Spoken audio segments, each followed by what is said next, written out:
प्रथम तो ये बात मन में बैठाना बहुत आवश्यक है कि जिस भी घर में लड्डू गोपाल जी का प्रवेश हो जाता है, वह घर लड्डू गोपाल जी का हो जाता है। इसलिए मेरा घर का भाव मन से समाप्त होना चाहिए।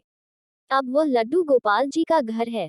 दूसरी विशेष बात ये कि लड्डू गोपाल जी अब आपके परिवार के सदस्य है। सत्य तो यह है कि अब आपका परिवार लड्डू गोपाल जी का परिवार है।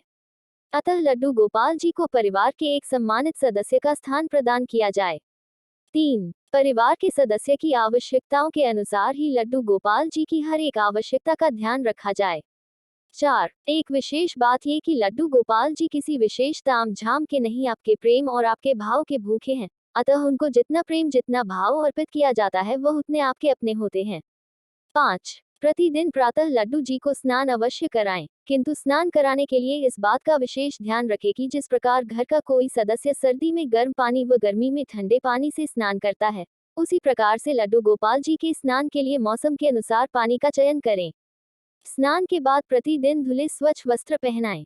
6. जिस प्रकार आपको भूख लगती है उसी प्रकार लड्डू गोपाल जी को भी भूख लगती है, अतः उनके भोजन का ध्यान रखें। भोजन के अतिरिक्त सुबह का नाश्ता और शाम के चाय नाश्ते आदि का भी ध्यान रखें। 7. घर में कोई भी खाने की वस्तु आए, लड्डू गोपाल जी को हिस्सा भी उसमें अवश्य होना चाहिए। 8. प्रत्येक मौसम के अनुसार लड्डू गोपाल जी के लिए सर्दी गर्मी से बचाव का प्रबंध करना चाहिए। मौसम के अनुसार ही वस्त्र पहनाने चाहिए। 9. लड्डू गोपाल जी को खिलौने बहुत प्रिय हैं, उनके लिए खिलौने अवश्य लेकर आएं और उनके साथ खेलें भी। 10. समय समय पर लड्डू गोपाल जी को बाहर घुमाने भी अवश्य लेकर जाएं।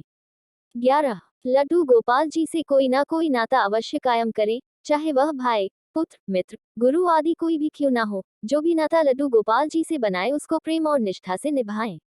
12. अपने लड्डू गोपाल जी को कोई प्यारा सा नाम अवश्य दें। 13. लड्डू गोपाल से प्रेम पूर्वक बातें करें, उनके साथ खेलें। जिस प्रकार घर के सदस्य को भोजन कराते हैं उसी प्रकार उनको भी प्रेम से भोजन कराएं। पहले लड्डू गोपाल को भोजन कराएं, उसके बाद स्वयं भोजन करें। 14. प्रतिदिन रात्रि में लड्डू गोपाल जी को शयन अवश्य कराएं। जिस प्रकार एक छोटे बालक को प्रेम से सुलाते हैं उसी प्रकार से उनको भी सुलाएं, थपथाएं, लोरी सुनाएं। 15. प्रतिदिन प्रातः प्रेम पूर्वक पुकार कर उनको जगाएं। 16. किसी भी घर में प्रवेश के साथ ही लड्डू गोपाल जी में प्राण प्रतिष्ठा हो जाती है, इसलिए उनको मात्र प्रतिमा ना समझकर घर के एक सदस्य के रूप में ही उनके साथ व्यवहार करें। 17. यूं तो प्रत्येक जन्माष्टमी पर लड्डू गोपाल जी की पूजा धूमधाम से होती है, किंतु यदि आपको वह तिथि पता है जिस दिन लड्डू गोपाल जी ने घर में प्रवेश किया तो उस तिथि को लड्डू गोपाल जी के जन्मदिन के रूप में मानकर प्रति वर्ष उस तिथि में उनका जन्मदिन अवश्य मनाएं। बच्चों को घर बुलाकर उनके साथ लड्डू जी का जन्मदिन मनाएं और बच्चों को खिलौने वितरित करें। यूं तो और भी बहुत से कार्य हैं जो भक्त अपनी श्रद्धा के अनुसार करते हैं, किंतु यदि इन बातों पर ध्यान दिया जाए तो लड्डू गोपाल जी को सरलता से प्रसन्न किया जा सकता है।